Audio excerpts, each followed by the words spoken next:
नमस्कार दोस्तों, स्वागत है आपका अपने YouTube channel Veeru Dwivedi education hub पर। उम्मीद करता हूं कि आप बेहतर होंगे, आपका परिवार पूर्ण रूप से खुशहाल होगा। डियर सभी को गुड मॉर्निंग, वंदे मातरम, जय हिंद। स्वागत है आपका अपने ही YouTube channel Veeru Dwivedi education hub पर। आज हम बात करेंगे पर्यावरण अध्ययन के टॉप 13 महत्वपूर्ण प्रश्नों की। पर्यावरण अध्ययन एक ऐसा टॉपिक है जो कि यूपी टेट हो या सी टेट हो या सुपर टेट हो या कोई भी शिक्षक भर्ती आप देने जा रहे हैं डियर, वहां से पर्यावरण अध्ययन से 30 नंबर का प्रश्न तय है यूपी टेट सी टेट में, और शिक्षक भर्ती में 10 नंबर का गेम इस वीडियो से आपको होगा। तो वीडियो को बिल्कुल शिद्दत से अंत तक देखें। पहली बार अगर आप चैनल पर आए हैं तो सब्सक्राइब करें, बेल आइकन को ऑन करें और वीडियो को लाइक और शेयर करना ना भूलें डियर। तो आइए शुरू करते हैं। पहला प्रश्न कह रहा है, एकल परिवार से तात्पर्य है वर्ष 1950 के बाद बना परिवार, परिवार जिसमें माता पिता एवं उनके बच्चे शामिल होते हैं, या संपूर्ण परिवार जिसमें बच्चे, उनके माता पिता एवं दादा दादी होते हैं, या केवल पति और पत्नी। तो डियर, जो एकल परिवार है वो जिसमें माता पिता एवं उनके बच्चे शामिल होते हैं वही एकल परिवार होता है। ये एकल परिवार और मिश्रित परिवार, दो परिवार होते हैं। तो जो मिश्रित होता है या संयुक्त होता है डियर, उसमें बालक के माता पिता या दादा दादी और अन्य भी जो है उसके जो परिवार के लोग हैं वो सभी शामिल होते हैं, इंक्लूड होते हैं वो संयुक्त परिवार में। और एकल परिवार में सिर्फ माता पिता और उसके बच्चे ही शामिल होते हैं डियर। तो बी ऑप्शन एकदम करेक्ट है। बात करते हैं अपने अगले प्रश्न की। तंबाकू की आदत किससे होती है? कोकीन से, कैफीन से, हिस्टामिन या निकोटीन से? तो बता दे डियर, जो तंबाकू की आदत पड़ती है वो निकोटीन से पड़ती है। सी ऑप्शन एकदम करेक्ट है। अब तंबाकू भारत में लाया कौन था? तो तंबाकू जो भारत में लाए थे वो पुर्तगाली लोग लाए थे डियर। पुर्तगाल की देन है तंबाकू। अगर तंबाकू उत्पादन की बात की जाए तो विश्व में टॉप पर तंबाकू का उत्पादन चाइना करता है। भारत जो है तंबाकू के उत्पादन में तीसरे पायदान पर है विश्व में। बता दें, प्रतिवर्ष जो तंबाकू दिवस है वो हम 31 मई को मनाते हैं डियर, तो नोट रखिएगा। बात करते हैं अपने अगले प्रश्न की। भारत में लड़के व लड़कियों की विवाह योग्य न्यूनतम आयु क्या है? 21 वर्ष व 18 वर्ष, 18 वर्ष या 21 वर्ष, 18 वर्ष व 18 वर्ष, या 18 व 16 वर्ष? तो भारत में जो लड़का पहले लिखा है तो लड़के की 21 है और लड़की की 18 है, यानी कि जो इसका सही ऑप्शन है वो ए एकदम करेक्ट है डियर। बात करते हैं अपने अगले प्रश्न की। निम्न में से कौन सा कथन सही है? श्रव्य दृश्य सामग्री छात्रों के लिए उपयोगी है। चार्ट एवं श्राव्य ग्रंथ जो है श्रव्य दृश्य सामग्री है। चार्ट का प्रयोग केवल सामाजिक विज्ञान में किया जाता है, या शिक्षण में कुशलता के लिए श्रव्य दृश्य सामग्री महत्वपूर्ण नहीं है? तो डियर, यहाँ कथन सही पूछ रहा है तो आप बताएंगे कि श्रव्य दृश्य सामग्री छात्रों के लिए क्या है? यूजफुल है। जितना ज़्यादा से ज़्यादा आप टीचिंग लर्निंग मटेरियल का यानी कि टीएलएम का प्रयोग करके कक्षा में उदाहरणों के माध्यम से प्रस्तुतिकरण करेंगे, उतना तेजी से बालक के माइंड में वो कॉन्सेप्ट क्रिएट होगा और उसको तेजी से समझ में आने लग जाएगा डियर। तो ए ऑप्शन एकदम करेक्ट है। बात करते हैं अपने अगले प्रश्न की। परीक्षण की वास्तविक रचना से पूर्व उसकी प्रारंभिक जांच कर लेनी चाहिए। इस प्रारंभिक जांच को क्या कहते हैं? परीक्षण की योजना बनाना, परीक्षण की तैयारी करना, पायलट स्टडी, या अंतिम प्रारूप? तो परीक्षण की जो वास्तविक रचना से पूर्व उसकी प्रारंभिक जांच है डियर, वो कहलाती है पायलट स्टडी। अब पायलट स्टडी यानी कि कोई टॉपिक आप क्रिएट कर दिए हैं, बस आपको उसको लागू करना है या बच्चों के सामने प्रेषित करना है, तो एक बार जो है उसको सरसरी नज़र से फिर चेक कर लीजिए कि कहीं कोई गलती तो नहीं हुई है डियर। तो जो ये लास्ट में आप जो है 2-3 मिनट में आप उसको फिर से वेरीफाई करते हैं डियर, ये पायलट स्टडी का ही एक अंग है डियर। तो सी ऑप्शन एकदम करेक्ट है। बात करते हैं अपने अगले प्रश्न की। ठगी अथवा अनुचित व्यापारिक व्यवहार होने पर हमें शिकायत करनी चाहिए। उपभोक्ता संरक्षण मंच को, जिला मुख्यालय को, ग्राम पंचायत को, या तहसील को? तो जब आप ठगी अथवा अनुचित व्यापारिक व्यवहार के शिकार होते हैं तो आप जो शिकायत करेंगे वो उपभोक्ता संरक्षण मंच को करेंगे। ए ऑप्शन एकदम करेक्ट है। अब भारत में उपभोक्ता संरक्षण दिवस प्रतिवर्ष कब मनाया जाता है? तो आप बताएंगे कि 24 अक्टूबर को हम प्रतिवर्ष भारत में जो है उपभोक्ता संरक्षण दिवस मनाते हैं 24 को।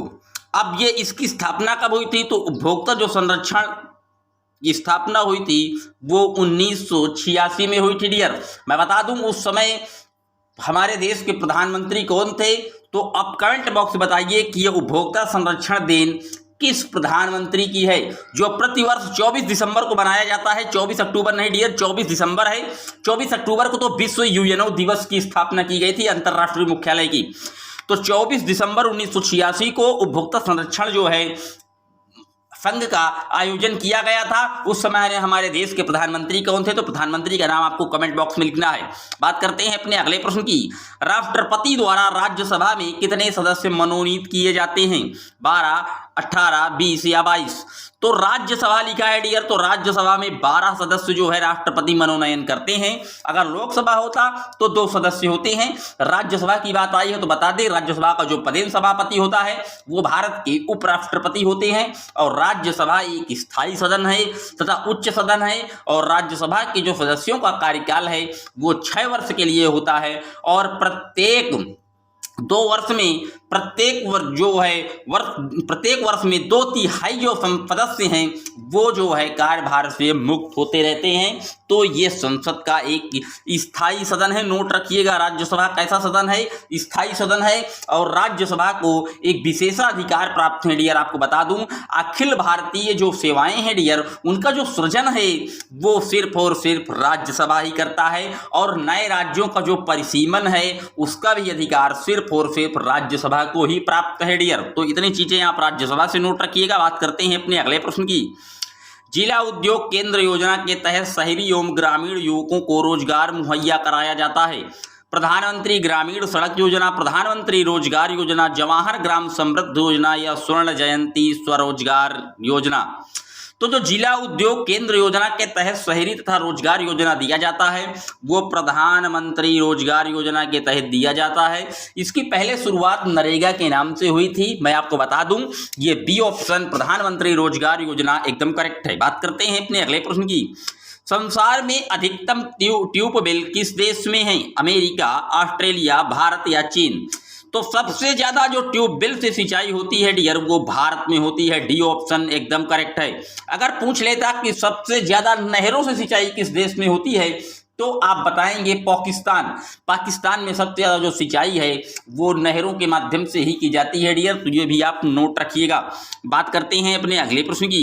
राजस्थान में झीलों की नगरी को क्या कहते हैं, जयपुर, जोधपुर, उदयपुर या अजमेर? तो खूबसूरत जो शहर है राजस्थान का झीलों की नगरी, उसे हम उदयपुर के नाम से जानते हैं। अगर भोपाल में पूछ ले झीलों की नगरी मध्य प्रदेश में, तो आप भोपाल को बताएंगे। भोपाल को भी झीलों की नगरी के नाम से जाना जाता है, लेकिन वो कहाँ, वो मध्य प्रदेश में जानते हैं डियर। ये है आपका खूबसूरत शहर झीलों की नगरी उदयपुर। देख लीजिए कितना अच्छा सजा हुआ है। बात करते हैं अपने अगले प्रश्न की। विजय स्तंभ किसने बनवाया, महाराणा कुंभा ने, महाराणा सांगा ने, महाराणा प्रताप ने या महाराजा जयसिंह ने? तो जो विजय स्तंभ है ये गुजरात विजय के उपलक्ष्य में बनवाया गया था और महाराणा कुंभा ने इसका निर्माण करवाया था। तो ए ऑप्शन एकदम करेक्ट है। ये देख लीजिए आप, ये जो है विजय स्तंभ है ये महाराणा कुंभा जी हैं। बात करते हैं अपने अगले प्रश्न की। निम्नांकित यातायात संकेत का क्या अर्थ है, मुख्य सड़क, पैदल यात्रा, रेलवे क्रॉसिंग या सकरी पुलिया? तो जो आप ये फिगर देख रहे हैं ये डियर सकरी पुलिया का है। डी ऑप्शन एकदम करेक्ट है। बात करते हैं अपने अगले प्रश्न की। एटीएम का पूरा नाम क्या है, automated teller machine, all time money, automated transfer money या ऑडिट टेलर मशीन? तो जो एटीएम होता है डियर इसका जो फुल फॉर्म है वो ऑटोमेटेड टेलर मशीन होता है। ए ऑप्शन एकदम करेक्ट है डियर। बात करते हैं अपने अगले प्रश्न की। कंप्यूटर के माध्यम से भेजे जाने वाले संदेश को क्या कहते हैं, एसएमएस, फैक्स, टेलीग्राम या ईमेल? तो जो कंप्यूटर के माध्यम से भेजे जाते हैं उन्हें हम ईमेल के नाम से जानते हैं। ईमेल को हम एसएमएस का ही एक माध्यम मानते हैं कंप्यूटर में। और ईमेल का जो फुल फॉर्म है वो इलेक्ट्रॉनिक मेल है डियर। तो ये भी आप नोट कर लीजिएगा। बात करते हैं अपने अगले प्रश्न की। डेंगू रोग का वाहक कौन है, एडीज मच्छर, क्यूलेक्स मच्छर, एनाप्लीज मच्छर या घरेलू मक्खी? तो जो डेंगू मच्छर होता है डियर ये एडीज एडेप्टी नामक एक मच्छर के काटने से होता है। तो ए ऑप्शन एकदम करेक्ट है। और डेंगू की बीमारी में जो हमारे प्लेटलेट्स ये एक बारगी नीचे गिरने लगते हैं डियर, और प्लेटलेट्सों का काम क्या है, शरीर की जो प्रतिरोधक क्षमता है उसको स्ट्रांग बनाना है डियर। तो ए ऑप्शन एकदम करेक्ट है। बात करते हैं अपने अगले प्रश्न की। छोटी माता एवं रेबीज का कारण क्या है, वायरस, प्रोटोजोआ, बैक्टीरिया या निमेटोड। तो डियर जो छोटी माता रोग है ये वेरिसेला वायरस से होता है। आपको बता दें छोटी माता हो या बड़ी माता हो, जिसे हम चिकन पॉक्स के नाम से जानते हैं, यह वायरस संबंधी एक बीमारी है जिसमें जो है मुंह में या शरीर में छोटे छोटे दाने टाइप में पड़ जाते हैं डियर। तो ये जो है छोटी माता वेरिसेला वायरस से होता है। जो ये रेबीज आप देख रहे हैं ये कुत्ते, बंदर इत्यादि के काटने से होता है। रेबीज को हम हाइड्रोफीलिया के नाम से भी जानते हैं डियर। इसमें जो है पानी से क्या होने लगता है, डर लगने लगता है पानी से डियर। तो ए ऑप्शन एकदम करेक्ट है। बात करते हैं अपने अगले प्रश्न की। पल्स पोलियो कार्यक्रम का उद्देश्य क्या है, पोलियो का उपचार, पोलियो से उत्पन्न लकवा को रोकना या पोलियो का संपूर्ण उन्मूलन करना या उपर्युक्त सभी। तो पल्स पोलियो का जो कार्यक्रम का मुख्य उद्देश्य था वो पोलियो का उपचार करना नहीं था डियर, पोलियो से उत्पन्न लकवा को रोकना नहीं था, बल्कि पोलियो का क्या है, संपूर्ण उन्मूलन करना था। मैं आपको बता दूं जो पल्स पोलियो कार्यक्रम में वैक्सीनेशन की शुरुआत की गई थी ये सन 1993 से की गई थी, यानी 1993 से। अब इस समय भारत में पूर्ण रूप से पोलियो जो है मुक्त हो चुका है, लेकिन अभी भी वैक्सीनेशन का कार्यक्रम जारी है, क्योंकि भविष्य में कोई ऐसी वारदात न हो जाए। 20 साल का इनका प्रोजेक्ट था और 20वां साल चलने वाला है डियर। 2023 में 20 साल हो जाएंगे पल्स पोलियो कार्यक्रम के, तो याद रखिएगा डियर। बात करते हैं अपने अगले प्रश्न की। कश्मीरी चोगा क्या कहलाता है, चोगा मतलब कश्मीर में जो पहनावा है उसे हम क्या कहते हैं, फिरन, अंगरखी, अचकन या बुगतारी। तो जो कश्मीरी चोगा है डियर इसे हम फिरन के नाम से जानते हैं, याद रखिएगा। ये देख लीजिए कश्मीरी चोगा है आपके सामने। बात करते हैं अपने अगले प्रश्न की। कुत्ता मछली का आवास है, नदी, तालाब, झील या समुद्र। तो जो कुत्ता मछली है, डॉग फिश है डियर, इसका जो आवास है वो सिर्फ और सिर्फ समुद्र है। और समुद्र कैसा पारिस्थितिक तंत्र है, तो सबसे विशाल, बड़ा और स्थायी पारिस्थितिक तंत्र भी समुद्र को माना जाता है, नोट रखिएगा। ये आप देख लीजिए चित्र में, ये कुत्ता मछली है आपके सामने डियर। इसका मुंह जो है आप देख रहे हैं कुत्ते के जैसे है, इसीलिए इसे कुत्ता मछली कहते हैं डियर। बात करते हैं अपने अगले प्रश्न की। सीएनजी का पूरा रूप क्या है, common national gas, compressed natural gas या कॉमन नेचुरल गैस या सर्टिफाइड नेचुरल गैस। तो जो सीएनजी है यार इसका जो फुल फॉर्म है वो कंप्रेस्ड नेचुरल गैस है। बी ऑप्शन एकदम करेक्ट है, बी। बात करते हैं अपने अगले प्रश्न की। वन्य जीव सप्ताह कब मनाया जाता है, 1 अक्टूबर से 7 अक्टूबर तक, 15 अक्टूबर से 21 अक्टूबर तक, 1 जून से 7 जून तक या 15 जून से 21 जून तक। तो जो वन्य जीव सप्ताह है डियर ये अक्टूबर के प्रथम सप्ताह में मनाया जाता है, यानी कि 1 अक्टूबर से 7 अक्टूबर तक। ए ऑप्शन एकदम करेक्ट है। ये देखिए वन्य प्राणी सप्ताह लोग मना रहे हैं 1 अक्टूबर से 7 अक्टूबर तक। ये कहाँ का है, Corbett Tiger Reserve, Ramnagar. Jim Corbett कहाँ पड़ता है, तो उत्तराखंड में है। पूर्व नाम इसका जो है हेली नेशनल पार्क है, ये भी आप नोट कर लीजिएगा। बात करते हैं अपने अगले प्रश्न की। राजस्थान राज्य के राज वृक्ष, राज पक्षी तथा राज जंतु क्रमशः कौन से हैं, खेजड़ी, गोंडवाड़ा, चिंकाड़ा या खेजरी मोरबाग या आम मोरबाग या बबूल गोंडवान शेर। तो जो राजस्थान का राज्य वृक्ष है डियर वो खेजड़ी है, और राज्य पक्षी गोंडावन, और राज्य जंतु चिंकारा है। ए ऑप्शन एकदम करेक्ट है, नोट रखिएगा। बात करते हैं अपने अगले प्रश्न की। पदार्थ की किस अवस्था में अणुओं के मध्य की दूरी न्यूनतम होती है, ठोस, द्रव, गैस। तो ठोस में क्या होगा, ठोस में आपकी न्यूनतम होगी, फिर ज्यादा बढ़ेगी, फिर होगी डियर। तो जो न्यूनतम अणुओं के मध्य होता है वो ठोस में होता है। ए ऑप्शन एकदम करेक्ट है। अब पदार्थ की अवस्था आई है, तो पदार्थ की कुल अवस्था वर्तमान में 5 मानी गई हैं। अब आप यहाँ ठोस, द्रव, गैस 3 अवस्थाएं तो देख रहे हैं, चौथी भी देख रहे हैं प्लाज्मा, लेकिन 5वीं अवस्था का नाम आप नोट डाउन कर लीजिएगा। बोन आइंस्टाइन जो है वो पदार्थ की चौथी अवस्था कहा जाता है, ये भी आप नोट रखिएगा। चौथी अवस्था जिसे हम द्रव की चौथी और 5वीं अवस्था बोन आइंस्टाइन को कह देते हैं डियर। तो ठोस, द्रव, गैस, प्लाज्मा और बोन आइंस्टाइन ये 5 अवस्थाएं होती हैं। शिद्दत से वीडियो को अंत तक वॉच करिएगा। पहली बार अगर आप चैनल पर आए हैं तो सब्सक्राइब करें, बेल आइकन को ऑन करें और अपने फ्रेंड सर्किल में वीडियो को ज़्यादा से ज़्यादा शेयर करें डियर। बात करते हैं अपने अगले प्रश्न की। कौन सा राज्य टाइगर स्टेट के नाम से जाना जाता है? राजस्थान, पश्चिम बंगाल, मध्य प्रदेश या गुजरात? तो बता दें डियर, जो टाइगर स्टेट के नाम से जाना जाता है वो मध्य प्रदेश को जानते हैं हम। डी ऑप्शन एकदम करेक्ट है। बात आई है टाइगर की। टाइगर इस समय वर्तमान में 2967 टाइगर वर्तमान में भारत में मौजूद हैं, यानी कि आप सीधे सीधे कह दीजिए कि लगभग 3000 टाइगर भारत में इस समय मौजूदा स्थिति में हैं। और प्रतिवर्ष जो टाइगर दिवस है वो हम 29 जुलाई को मनाते हैं। 29 जुलाई भी आप नोट डाउन रखिएगा। और प्रोजेक्ट टाइगर की जो शुरुआत हुई थी वो 1973 यानी कि 1973 से शुरू की गई थी डियर। तो इतनी जानकारी आप प्रोजेक्ट टाइगर के बारे में शिद्दत से नोट रखिएगा। बात करते हैं अपने अगले प्रश्न की। निम्नलिखित में से किसका वेग अधिकतम होता है? हवा का, जलधारा का, प्रकाश का या ध्वनि का? तो वेग जो सबसे ज्यादा अधिक तेज होता है वो ध्वनि का होता है। सी ऑप्शन एकदम करेक्ट है, नोट रखिएगा। बात करते हैं अपने अगले प्रश्न की। सौर सेल द्वारा किस ऊर्जा को विद्युत ऊर्जा में बदला जा सकता है? तो सौर सेल द्वारा जो विद्युत ऊर्जा में हम बदल देते हैं वो प्रकाश ऊर्जा को ही बदलते हैं, क्योंकि सौर ऊर्जा आप देखते होंगे आपके घरों में लगा हुआ होता है, तो वो क्या करता है, वो प्रकाश ऊर्जा को ही तो विद्युत में कन्वर्ट करता है। सूर्य की रोशनी से ही तो सोलर में आती है, इसके बाद आप जो है उसका विद्युत के रूप में, बिजली के रूप में उपयोग कर पाते हैं डियर। तो सी ऑप्शन एकदम करेक्ट है। बात करते हैं अपने अगले प्रश्न की। हवा में सर्वाधिक मात्रा में पाई जाने वाली गैस कौन सी है? ऑक्सीजन, कार्बन डाइऑक्साइड, हाइड्रोजन या नाइट्रोजन?